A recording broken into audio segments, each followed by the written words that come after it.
হরে কৃষ্ণ, রাধে রাধে।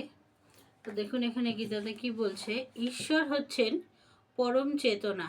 ঈশ্বরের অপরিহার্য অংশ হওয়ার ফলে জীবও চেতন। জীব ও জড় প্রকৃতি উভয়কেই প্রকৃতি বা ভগবানের শক্তি বলা হয়।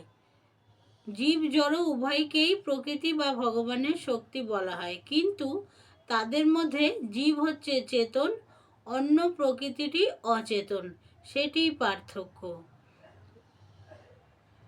তাই জীব প্রকৃতিকে উৎকৃষ্টতর তাই জীব প্রকৃতিকে উৎকৃষ্টতর প্রকৃতি বলা হয়, কেননা জীব ঈশ্বরের মতো চৈতন্যময়। ঈশ্বর পরম চৈতন্যময়, কিন্তু জীবকে তা বলে পরম চৈতন্য বলে দাবি করা উচিত হবে না। জীব কোনো অবস্থাতেই সমস্ত চেতনার উৎস হতে পারে না। জীব তার সিদ্ধিলাভের